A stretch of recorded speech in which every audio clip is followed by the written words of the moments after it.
Welcome to the Great Reawakening. If you think about what's happening in the world today, with business in particular, there are some pretty spectacular things that we're seeing. I believe we're standing actually on the precipice of the greatest shift in business since the computer age and the industrial age before that. We're moving away from this mindset that business should stand solely for the purpose of creating windfalls for the shareholder owners of companies and towards a mindset of stakeholder capitalism. This mindset that sets into motion the belief that business should stand for something more. It should elevate all of the stakeholders of the economy and have the opportunity to have a substantial impact in the world around us. And I say reawakening because 3,500 years ago, if you go back into ancient Greece, the cradle of Western civilization, sometime before 1500 BC, there was this place called Eleusis. Eleusis was just a couple hours walk out of what is central-day Athens. And if you were living in ancient Greece at the time, you knew about the pilgrimage to Eleusis. And every merchant, farmer, teacher, mother, father, everyone that lived in ancient Greece knew about this trek, and it would become a rite of passage for them at some point in their life to experience what we now refer to as the Eleusinian mysteries. So what they would do is they would walk sometime around late October, early September from wherever they were to Athens, and then they would embark on a 9-day journey of the Eleusinian festivals that has been described as like a crazy party. It kind of sounds a little like they describe Burning Man today when you read the descriptions. There was music, there was meditation, there was revelry, and a lot of camaraderie and getting to know one another. But the pinnacle of the Eleusinian mysteries ended with the consummation of Koukion, which was an ancient potion that they were given. And people would go back home and describe their experience at Eleusis as something that was transformative, life-changing. They would go back into their villages, transformed people, talking about sharing the wisdom and the light and taking care of people and elevating the way that they served their communities. The interesting thing about Eleusis was not just the fact that it was going on for over 2,000 years. And by the way, Eleusis and the mysteries of Eleusis came to a close in 392 AD when the Roman Emperor Theodosius decreed that he wanted to put an end to all of the other rituals that were going on around all of Greece at the time. And it just stopped cold turkey that day and has never been revisited. He also demanded the destruction of all kinds of things around the world, including the Great Library of Alexandria, which was the greatest library that ever stood. But the transition really marked the beginning of what happened towards the seeds of capitalism transgressing into a different way. And I'll come back and explain what I mean by that here in just a few minutes. But at Eleusis, there were many, many people that attended the ceremonies at Eleusis, including this man, Socrates. Socrates once said that to achieve the ultimate good, man must be virtuous. His student, Plato, said if we don't exercise virtue in both work and play, we not only won't realize our potential, but we'll be unhappy. And their protege, Aristotle, coined the term eudaimonia. And eudaimonia is what happens when both virtue and intent lead us to pursue what is worthwhile in life. By the way, all three of these humans, including Plato, said that living with the intent to do more good, and by virtue of their experience at Eleusis, Plato in particular said it was the most profound and transformative experience of his lifetime. And I believe that what happened in the cradle of Western civilization is the same kind of mindset that we're experiencing right now across the world, with a mindset that business should and can be used to do good in the world. And so from the middle of everywhere, as we like to call it here in Lincoln, Nebraska, I want to say welcome to everyone participating in this session. And I want to point out that we have close to 450 participants in this session, the majority of which are attending via the virtual live stream today. There are people from 38 countries around the world, including my dear friend Neil from the Netherlands. Neil, hello if you're watching. who texted me right before we started off today. There are people from all over the world tuning in and participating in this discussion because it's such an important thing that's happening.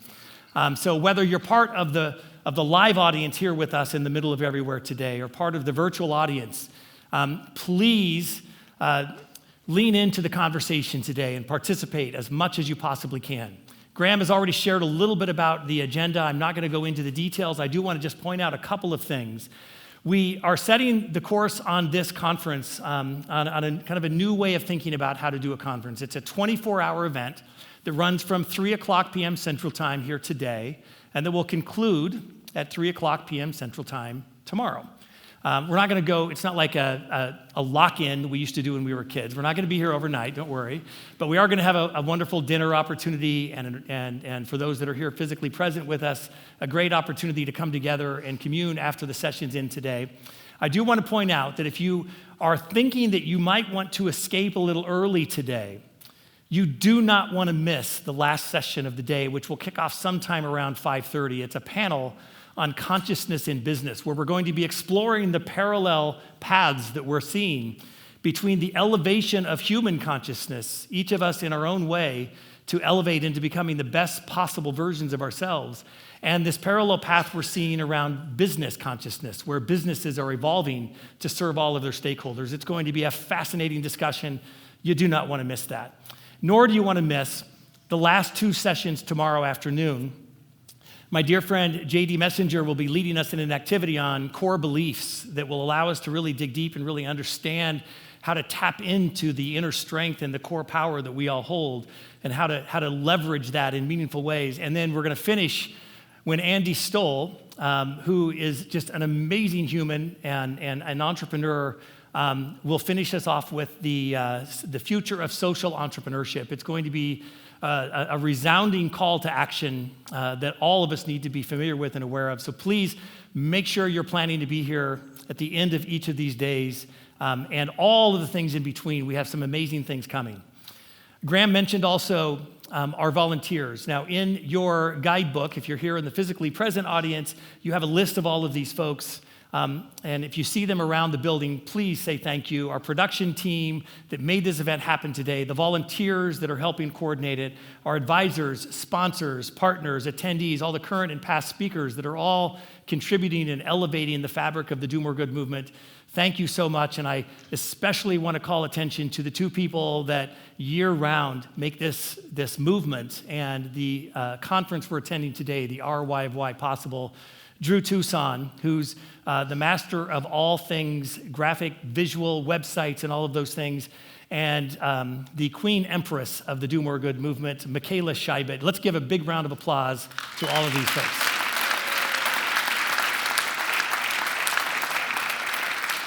So one more time, please consider the possibility that you are here for a reason, that just simply by making a choice, making a decision to lean into the content of this event, this conference, as opposed to maybe catching up on social media on the side. Maybe you're going to Marco Polo with a friend this afternoon or something like that. Most of you don't even know what that is, I know. Whatever you're thinking you're going to do with your time while you're here, I'm going to ask you to please consider the possibility of leaning in, listening, engaging, and participating in the content that we're going to be sharing with you with the intent to change, with the intent to do something with that information. In fact, I'm going to just ask you to consider the possibility that when you leave here, 3 o'clock p.m. tomorrow, that you leave here with the intention to do something different with yourself, your life, an action of any kind, something different tomorrow than you might have done today. Think about it from this perspective. All you need to do is choose one thing. What's your one thing going to be? It doesn't sound so complicated or arduous when you think about, well, it's only one thing. Think about what your one thing is going to be. It might come from this session. It might come from any of the sessions later today, but I'm going to encourage you to think about what that might be. And I'm going to go back and share with you a little bit about when the seeds of the Do More Good movement were sown. And in order to do this, I'm going to need to jump in the DeLorean and go back in time a little bit. And I'm going to start by jumping all the way back to 1981. 1981, I had been elected to serve on my school's student council in the Sandhills area of Nebraska. And as penance, I was sent to leadership camp, which in my 16-year-old brain sounded like the most horrible penalty that I could have received. It ended up changing my life. It changed everything about the way that I think and thought, at that time, and still to this day. This organization called Launch Leadership. And in my group of 12 students, our cohort, there was a little sign that hung on the wall. It said, "I expect to pass through this world but once. Any good, therefore, that I can do, or any kindness I can show, let me do it now. Let me not defer or neglect it, for I shall not pass this way again." And I remember that sentiment, the ethos of what this meant to me was infused into my young brain at the time. And I already knew that I was naturally wired as an entrepreneur because my dad and my grandparents, et cetera. And all that means, by the way, is that I'm otherwise unemployable. It's usually more of a curse than a blessing. And so I knew that was going to be my path, but I didn't really know this part of it, the servant leadership part of it, and that seed planted at an early age. Fast forward 27 years later, I had been serving on the volunteer staff of that organization, going back and leading my own group of 12 students through their process of self-discovery, learning about servant leadership. And that's me in the back row, in the center of the back row. And there in the front, as you're looking at the screen, on the right-hand side in the front row, that is a young Graham Pansing Brooks when he was in the 9th grade. And we formed a really special bond and connection at that workshop. And Graham and I have been talking on and off ever since. And I remember the day, sometime 2017, 18, we'd been having lots of conversations around this concept of business as a force for good. And Graham said on the phone to me one day, "I'm going to come back to Nebraska." He left a high-paying, really great job in Washington, D.C. to come back to Nebraska for no pay, sounds exciting, I know, and help launch this organization called the Do More Good Movement. I'm forever indebted to Graham's willingness and desire to take action, to walk side by side with me on creating the work that we're doing around this. And you'll learn a lot more about what we're doing here over the next few minutes. In 2019, we worked together to launch our first conference, which happened here at Innovation Campus in the middle of everywhere. We had over 300 registrants from 22 different states. The next year in 2020, most of us know what happened. COVID swept in and changed all of our grand ambitions. We came back in the next year and did a virtual conference, and we were able to do a virtual conference through the generous support of sponsors and offer it free. So we had more than 750 registrants from all over the world and all 50 states register and participate in that conference. And I had one of those moments when I was at this conference. If any of you were to think about, okay, who's your Mount Rushmore of business influencers, or maybe your Mount Rushmore of teachers, the 4 teachers, the 4 business influencers, the 4 people that have impacted the way you approach certain things in your life. My Mount Rushmore around the Do More Good movement and impact business are the 4 people that are on the screen in one panel session that we had last year, and it was really a deeply meaningful experience for me. And I'm going to come back and share more about these 4 people here in just a few minutes. In 2022, COVID was still active, shall we say, and we decided to lower our expectations and not expect people to come in from around the country. And we just did a workforce summit in the state of Nebraska, which leads us to 2023. We are considering this the reawakening, the relaunching of the work we're doing around the Do More Good movement, because we have so many things all in perpetual motion, in parallel perpetual motion around the work that we're doing that we're really excited to share with you today. And before I jump in and share some of those, I do want to give a little more context as to what led us down the path, and that is tied to the work that I do in my day job as the CEO and founder of Firespring. Now, Firespring is a company based in Nebraska, here in Lincoln, Nebraska, that works with businesses and nonprofit organizations all around the world. We have clients in all 50 states, on 6 continents, and we help nonprofit organizations and purpose-driven companies primarily elevate the way that they approach marketing and put purpose into their work. It's amazing work. We love doing the work that we do. In 2011, based on our experience in building Firespring, I did a TED Talk. Graham mentioned this earlier. It ended up going viral, had more than 1 million views, and that started me thinking about, well, there's a lot of stuff behind this culture and this purpose. In 2014, Firespring became the first certified B Corporation in the state of Nebraska and one of the first 1,000 in the world. In 2016, we were selected by Inc. magazine in their inaugural Best Places to Work competition. So they announced 50 companies across America as the 50 best companies to work for in America. We made that inaugural list. In 2017, for the 7th time, we appeared in the Inc. 5,000 fastest growing companies list, which is a statistical improbability, by the way. Most companies make it once or 3 times, but 7 is a rare occurrence. And all of these things led me down a path where I started to do a lot of work and a lot of introspection and had a lot of focus and passion behind this concept of company culture. And I started speaking about company culture at various events around the country. And somebody stood up at one of the events one day at a microphone, much as like in the center of the room here when the audience comes in and participates, and they asked the question, Jay, what is the future of company culture? And I had no idea what the answer was. But it was really an interesting question to me, and I thought, you know what, that is really a great question. Where is this all going? Where is culture going to be in 3 years, 5 years, 10 years from now? And so we really started to do a deep dive and investigate this. And I got some help with some fellow Firespringers. I even asked my wife to help out with this, the amazing Tanya Starr, who's here with us today. And we started interviewing and surveying all of these businesses across North America, in the United States and Canada primarily, who were featured on all these best places to work lists all over the world. And we started asking them questions about, what are you doing in your business that led you to become featured in this publication as one of the best places to work? The things that we heard back were fascinating. I was expecting that I was going to be dropping anchor on it's all about culture, it's company culture. But what I learned, and what we learned through the reams of data and the research and the interviews, is that it's way more than culture. It's also about the cause, the purpose. Why does a company exist in the first place, and what is it focused on as its cause? And it's also about the way that that business, that organization, serves the broader community.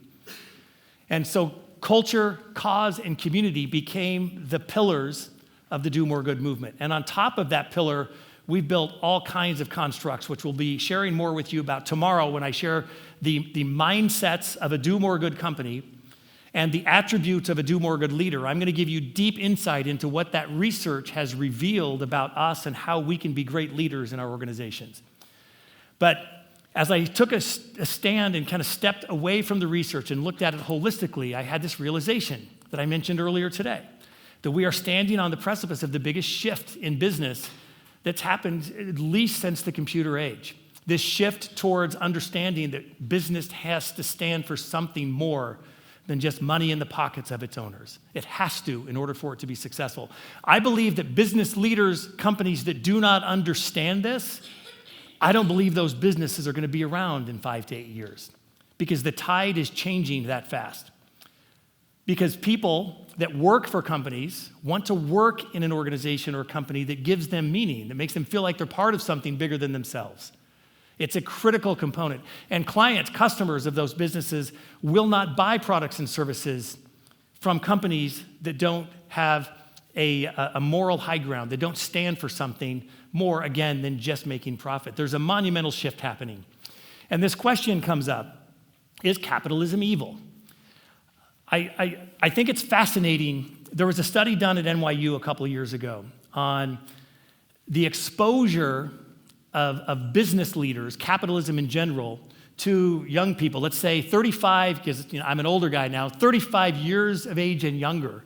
Did you know that if you're 35 or younger, more than 80% of the depictions that have been shown to you in entertainment, media, movies, television, all of the above, more than 80% of those depictions are negative. People that are cheating people out of something or selling something, it's the Hallmark movie where, there's the mean guy over here, but the noble, handsome lumberjack is doing good for the world. We're seeing all of these things about how business leaders are bad people. It's no wonder why so many of the millennial and Gen Zs in our world have this mindset that capitalism is evil. Now, I will say there are aspects of capitalism that absolutely should be left behind. Cronyism, corporatism, nepotism, the pieces of capitalism that don't belong in the modern 21st century way of doing business should be and can be left behind. And that's what we stand for at the Do More Good movement. But we believe that the free market, this mindset that capitalism, when in its purest and best form, is the answer. It's not the problem, but only if we shed out the parts of capitalism that aren't working. That's what we're talking about. There's this mindset for so many of us that if we're doing good in the world, if we're volunteering, we're donating, we're doing our stewardship, that we do that on our spare time or our part-time. We might do it through our church or on a weekend or through a nonprofit organization. We go do that somewhere else. That's separate. And then we have our business time, and they're separate things. So when I was growing up in business, I was exposed to this mindset of maximizing shareholder return, crush the competition, work harder, do more, be better, et cetera, et cetera, et cetera. It was this mindset of aggression and hustle was what I was exposed to when I was growing up in the business world.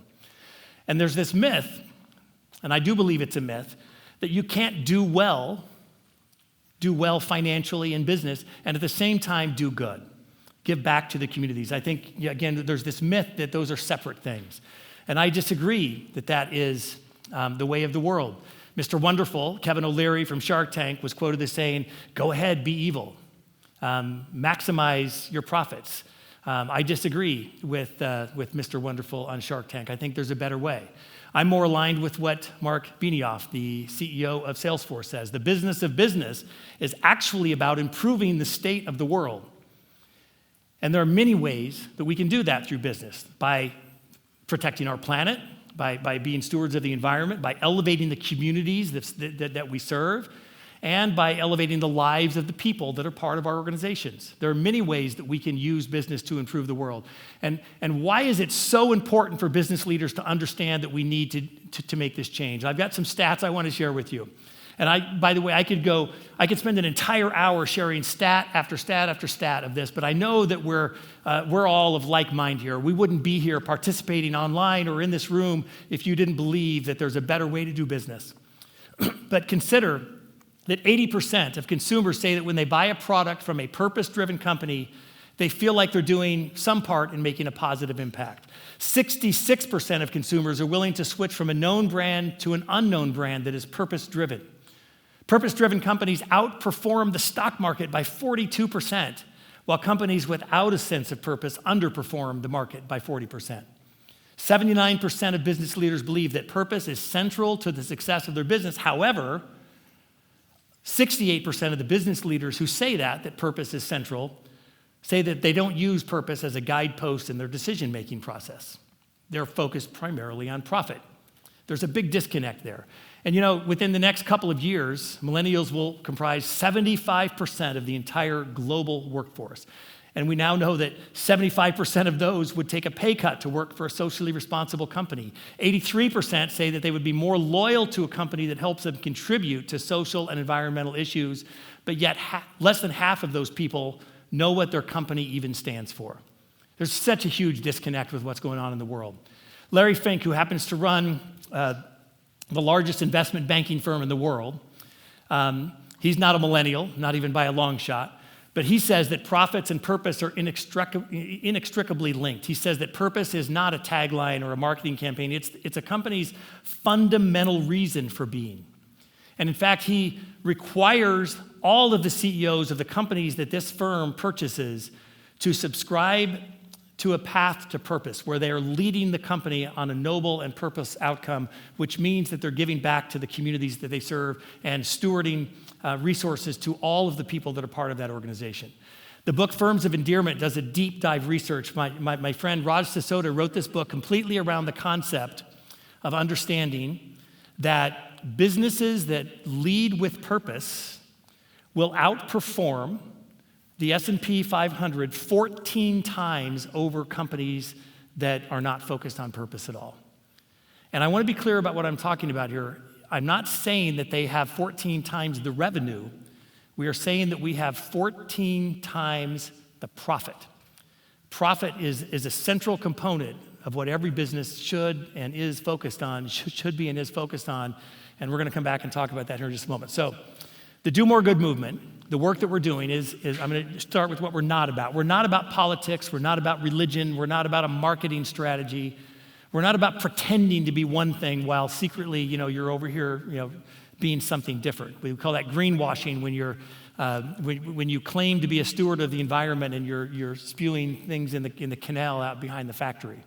It's not about a specific framework or methodology.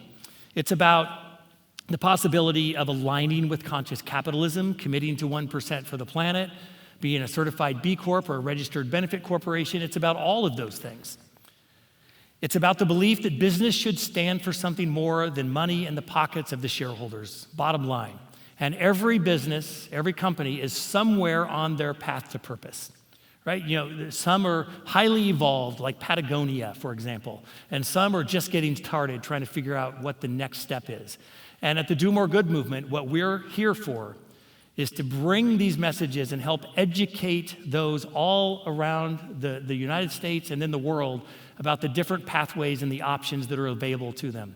So our purpose is to educate, empower, and amplify companies and their leaders who are doing more good in the world. And again, this concept that I hear all the time, purpose over profit, that's not correct. It's not purpose over profit. It is profit because of purpose. And so those that are of a business mindset that, well, a company shouldn't be all about just trying to support the community. You have to feed the people that, they're part of the business. Yep, that's a huge part of it. But it's profit because of purpose.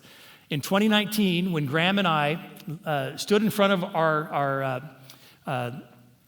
our supporters for the very first time, we stated a goal that the Do More Good movement wanted to play a part, be a catalyst for helping create 40,000 Do More Good companies by the end of 2024. That was the goal that we stated back in 2019. And I'm going to give you a little update on where we are. So in 2002, Yvon Chouinard created, who was the founder of Patagonia, he created 1% for the planet. There are now somewhere in the neighborhood of 6,000 1% for the planet companies. In 2006, when J. Cohen Gilbert founded Certified B Corps, and just getting started, there are now close to 6,500 certified B Corps. In 2008, John Mackey, Rand Stegan, and several others came together and created the conscious capitalism movement. There are now over 8,000 businesses that align with conscious capitalism. And in 2010, during the Obama administration, the very first benefit corporation legislation was passed in the state of Maryland. October 1st of 2010 was the very first place.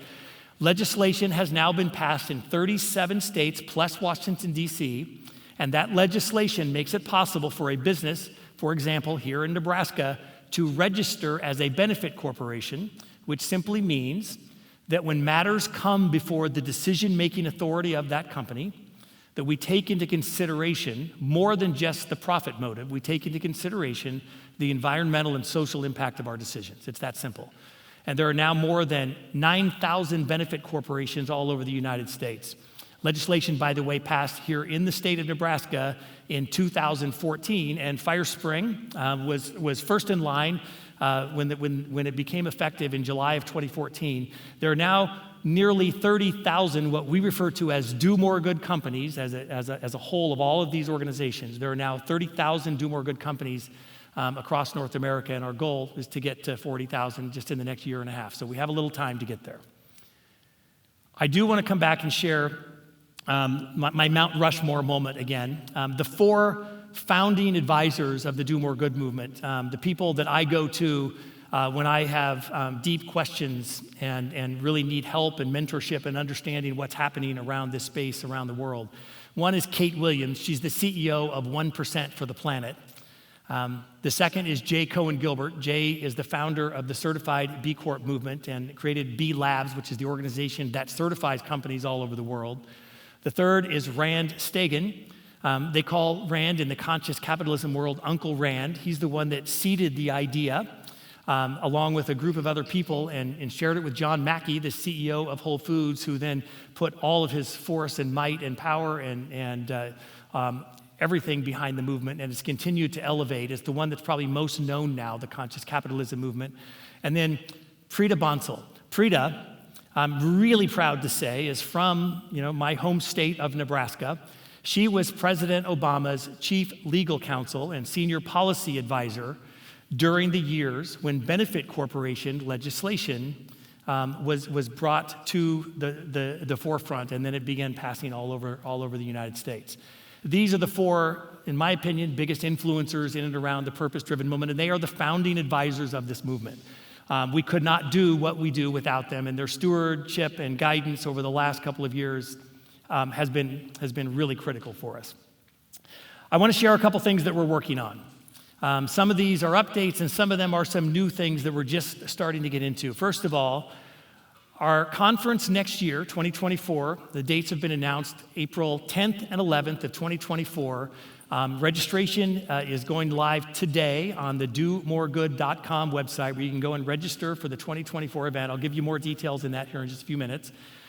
We are also working on a new event, a new annual conference we're creating called Walk the Talk. This is a conference around bringing together purpose-driven leaders who will, from the trenches, share their stories so we can learn from one another. The pitfalls, the pros and the cons, and the things we should and shouldn't be doing as we're building purpose-driven companies. We're really excited about creating an interactive format of business leaders who are going to come together and really work together in groups to solve some of the biggest problems that are facing the world today. And then we're developing a leadership conference for Do More Good movement leaders. This is a conference intended to work with emerging leaders in companies, so people that are maybe new in positions of management or leadership, or desire to be in positions of management or leadership in growing purpose-driven businesses, giving them the skills that they need to become a Do More Good leader in their organization and to enact change.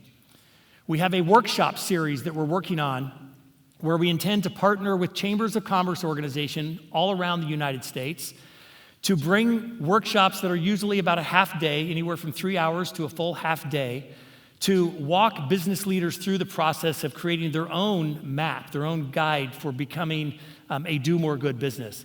We're also going to be conducting these sessions virtually so we can bring together people from around the world who will contribute to those conversations in a way that is deep and meaningful.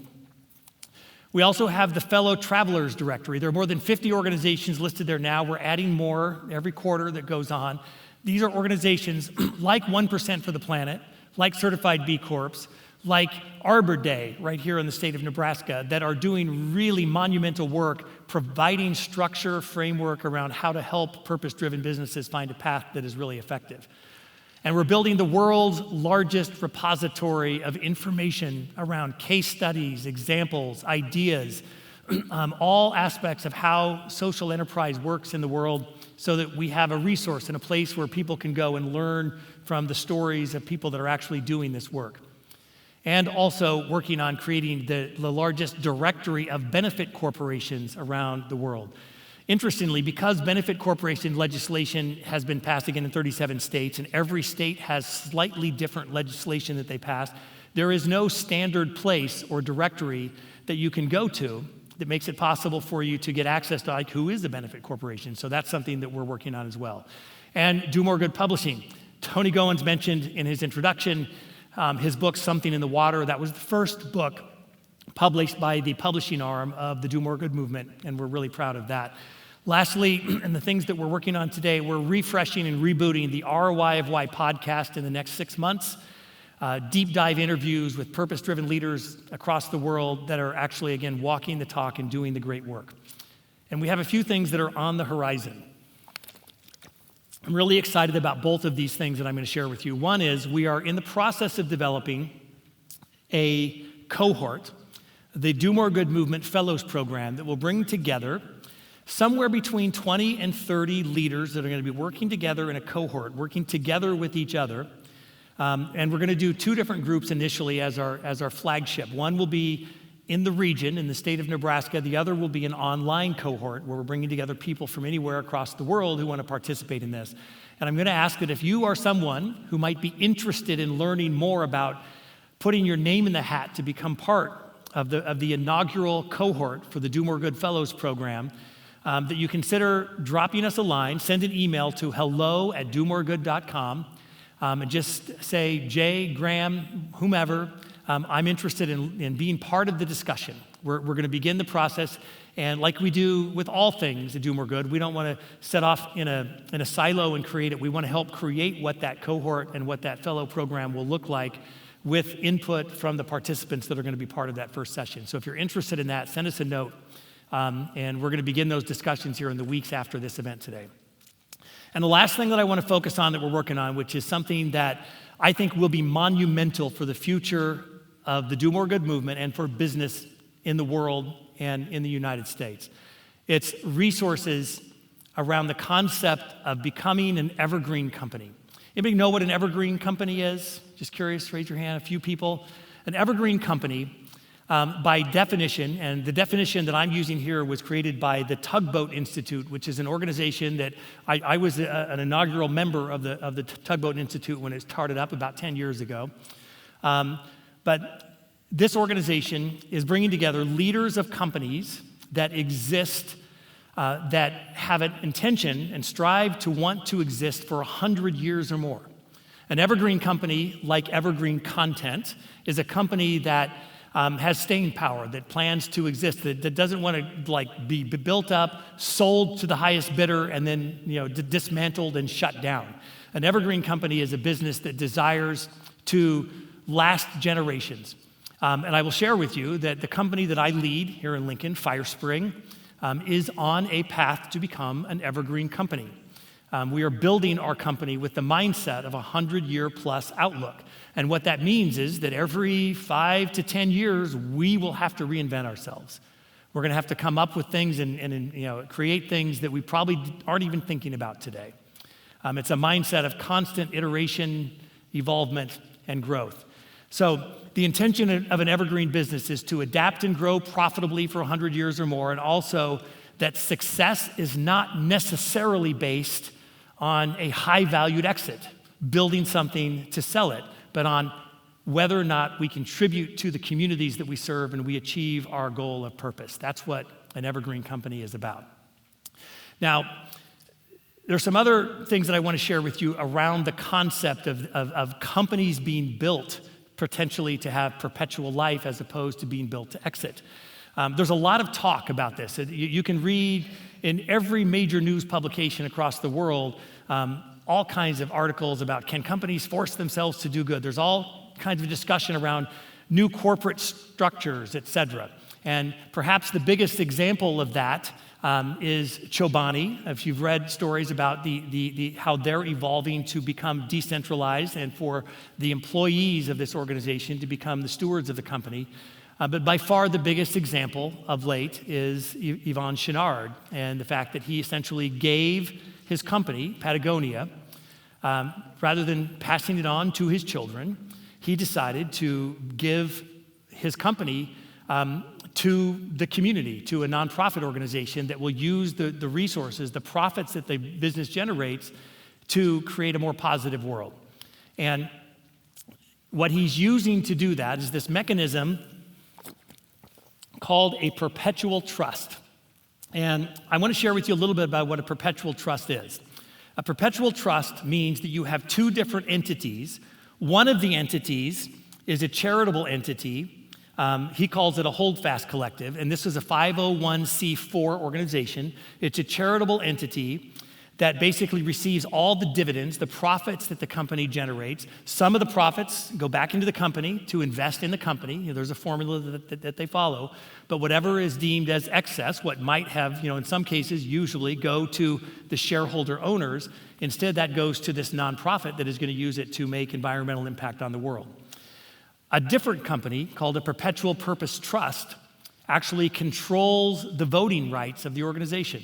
And that organization has a modest, remuneration that they get from it. It's very modest, so that they're not incentivized to make decisions that are not in the best interest of maximizing the profits with the intent of using the company to make a difference in the world, which is what it's all about. They got this idea from an organization called Purpose. The Purpose Foundation exists with a goal to dethrone shareholder primacy and profit maximization as the defining features of capitalism. It's okay that businesses exist to sell, or, I really see it as if somebody wants to build a company and sell it for a lot of money, the noble intention in there isn't in the exit. It's what do you do with the money that you're amassing as a result of building this amazing company. And there are two steward ownership principles that are common among all the companies that we're investigating right now that are doing this work. One is that the profit serves the purpose primarily, and the second is around the concept of self-governance, that businesses so often, especially large family-owned businesses that have been passed down from generation to generation, that the people that are controlling the company, the voting shares, are people that aren't even involved in the business typically. And usually, not always, but usually that doesn't necessarily work out in the best interests of the employees and the people that are part of that company. And so what we're trying to say here is that there is a potential better way. There's tons of examples of this all over. If you go to purpose-us.com, you can see hundreds of examples, case studies of companies that are following this path to find a different way to create employee-owned and employee-certified companies. You can go to Certified EO and look up the more than 500 companies that are part of that movement. There's also attorneys, legal professionals that do this kind of work, helping small and mid-sized businesses find a way to exit in a path that isn't necessarily only concerned about maximizing the shareholder return. So I want to bring this full circle back to where I started. The seeds of capitalism. Capitalism wasn't created in the Roman Empire, in the ancient Greece.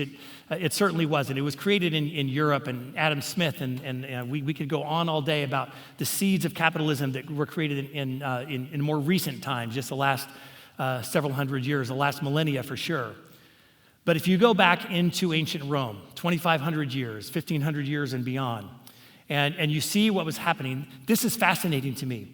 If you became an emperor in the heyday of the Roman Empire, the emperorship was not passed down to your next of kin in those days, in the heyday of the Roman Empire. In fact, it was passed down to a successor who was capable and eligible and qualified to do the job. That's how it worked. And many researchers and historians today will say that the decline of the Roman Empire is marked by this transition to the meritocratic system where people were given opportunity based on merit, and it was switched to nepotism. That was the beginning of the end of the Roman Empire. And it was the one thing that the seeds of capitalism that ultimately came out, about 800 to 1,000 years later, didn't make that same transition. For some reason, capitalism, the nepotism stayed present in that world. And I want to be clear about something. The foundational principles of the work that we do at the Do More Good movement are in alignment completely with capitalism.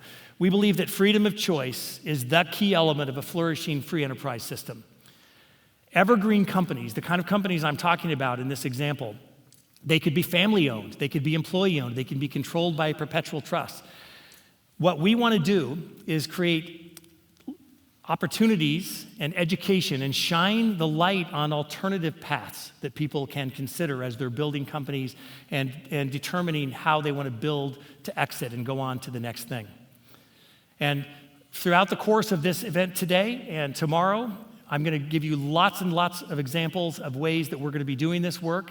Tomorrow morning, I'm doing a deep dive on the mindsets of a Do More Good company and the attributes of a Do More Good leader. And I want to just, before I wrap up here this morning, I want to share with you how you can get involved and how you can help the work that we're doing through the movement. Number one, you can follow and support us on social media through the different channels. You can be a voice for change in your company and in your personal network. You can participate in workshops and strategic discussions, the various things that we have going on. And as a reminder, if you're interested in joining us around the discussion about how to create and design our very first cohort of Do More Good Movement Fellows, we'd love to hear from you. Just send us a note at hello@domoregood.com. Or you can join us at next year's event. We have already launched the registration site. It went live when we started today at 3 o'clock. The registration for next year's event is discounted for our early bird attendees to $199 in person and $59 virtual for next year's conference. The second way you can help is by becoming a partner to the Do More Good movement. And there are two types of partners in the Do More Good movement. One is an individual partner, which is $250 a year in supporting the movement. And the other is an organizational partner, which is $500 a year. Now, the benefit and the value of being connected and engaged and part of the Do More Good movement is you get continual discounts to all of our educational content. You get permission as an organizational partner to use the partner badge on your website and to proclaim to the world that you are a Do More Good company.